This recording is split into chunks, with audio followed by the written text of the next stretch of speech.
Ya, sedari kecil, sebetulnya sejak bayi ya. Karena anak atau manusia adalah makhluk sosial, sedari kecil dia punya interaksi dengan orang lain ya.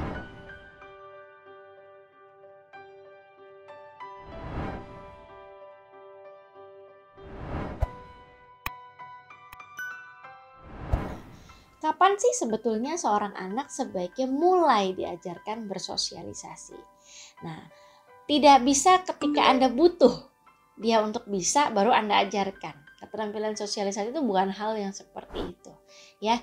Jadi sebetulnya kapan sih mulai diajarkannya? Ya, sedari kecil, sebetulnya sejak bayi ya.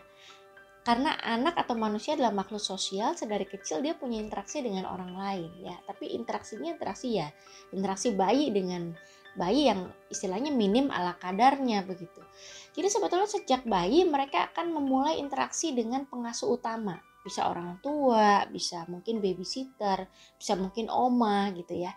Nah, jadi ketika dari bayi ini anak akan belajar mengenal ekspresi emosi lawan bicaranya.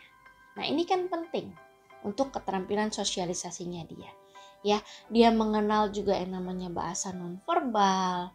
Ketika kecil itu dia bayi, dia mengenal juga aturan boleh dan tidak boleh, ya kan? Anda ketika bayi mau memukul kakaknya misalnya, Anda kan pasti katakan no, terus kemudian tangannya diambil gitu.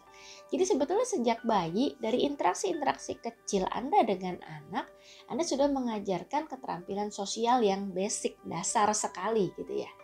Kemudian mengajarkannya ini berkembang, yang diajarkannya ini berkembang semakin kompleks seiring dengan pertambahan usianya anak. Nah, kapan kita mengajarkan sosialisasi dengan teman sebaya?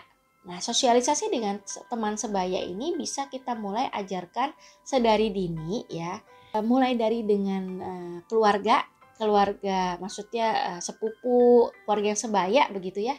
Nah, paling lambat kapan ketika anak tidak punya saudara yang sebaya, apa yang harus dilakukan? Paling lambat mulai di usia 2 tahun, anak sudah mulai harus diajarkan atau dikenalkan sosialisasi dengan teman sebaya. Kenapa? Karena umumnya anak usia 2 tahun ini kan dia mulai mengembangkan ketertarikan pada permainan yang dilakukan oleh anak-anak yang lain.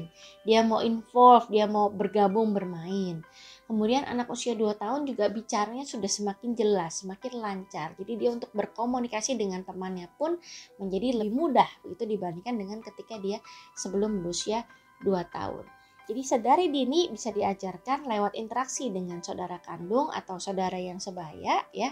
Saudara sepupu begitu. Kalau tidak ada ya minimal mulai usia 2 tahun mulai cari-cari teman untuk anak playdate gitu. Ikuti terus sosial media Tanam Benih untuk mendapatkan video-video parenting lainnya.